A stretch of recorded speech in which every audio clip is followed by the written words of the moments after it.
I installed a skill built specifically to handle a task I asked for word, and Claude ignored it completely, then apologized and admitted the skill existed the moment I pointed it out. That's not a bug you did something wrong to cause. That's one of the most common and least understood problems in this entire system, and almost every tutorial skips explaining why it happens. It works when it actually works through pattern matching against a short piece of text called the description. And if you don't understand exactly how that matching works, you'll keep installing skills that quietly sit there doing nothing. I only share methods I test myself, so every example and every fix here came from actually debugging this on my own setup. Quick ask before we start. Like this video and subscribe. It genuinely helps. Let's start with what's actually happening under the hood, because this single detail explains almost every activation problem you'll ever run into. When a session starts, Claude doesn't load your skill's full instructions into memory. It only loads two small pieces from each one, the name and the description. Everything else inside that skill, the detailed instructions, the reference files, the scripts, stays completely unloaded until Claude decides that specific skill is actually relevant to what you're asking.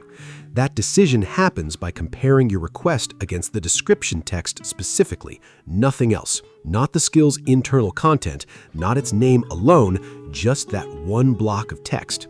So if your description is vague, generic, or doesn't include language close to how you actually talk, the skill can sit installed and completely unused indefinitely without any error message telling you it was ignored. This is exactly why people report installing a skill, confirming it exists, and watching Claude still solve the same task manually without ever touching it. Now let's talk about what an actual working description looks like, because there's a specific structure that consistently performs better. A weak description says something like, helps you process Excel files, which technically describes the skill, but gives the matching system almost nothing specific to latch onto. A strong description states exactly what the skill does and exactly when to use it, including specific phrases a real person would actually type, not formal documentation language nobody uses in conversation. Here's a real example of the difference. Instead of knowledge management for my notes, a properly built description reads something closer to use when the user asks, what do I know about a topic? Find notes about something. Load context for a project, or save this to my notes. That second version works because it's not describing the skill in the abstract, it's mirroring the actual sentences a user would type, which is precisely what the matching system is comparing against. Let's walk through fixing this on an actual skill, step by step. Open your skills file and look specifically at the description field in the header section at the top. Rewrite it in two clear parts. First, the concrete capability. Avoid vague claims and describe the specific output.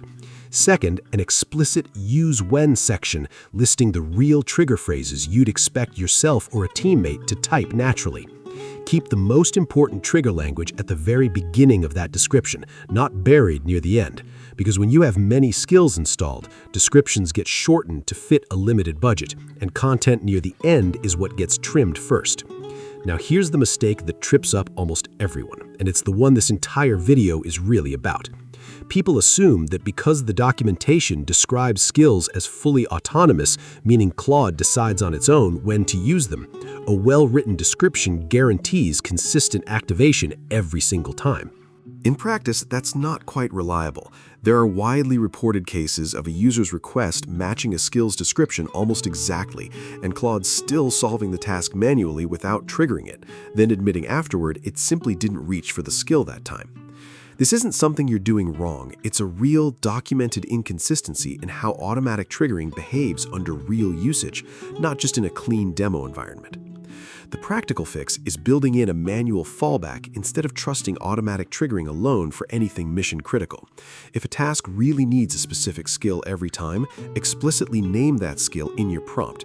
Something as simple as use the research skill for this, which bypasses the matching guesswork entirely.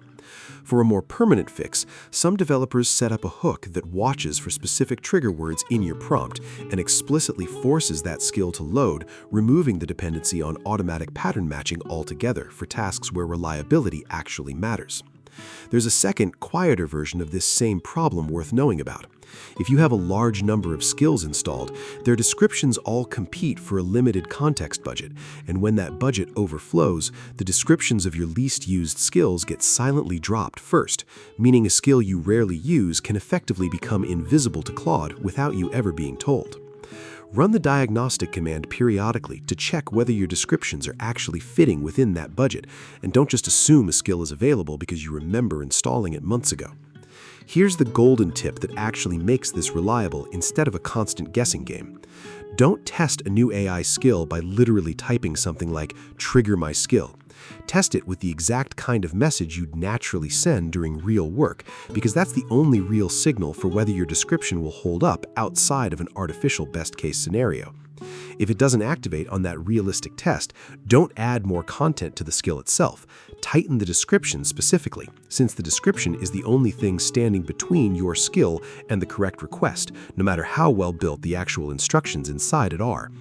And keep every skill focused on one clear job, because a description trying to cover multiple unrelated tasks at once becomes vague by necessity, and vague is exactly the failure mode that started this entire video. I test new AI deals every week. If a new free method comes out, you'll see it here first.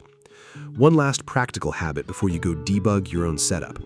Audit your installed skills periodically. Remove anything you haven't actually used in the last few months, since every unused skill quietly eats into that same limited description budget shared by everything else you've installed. A smaller, well-maintained set of skills with sharp, specific descriptions will consistently outperform a large pile of skills you installed once and forgot about.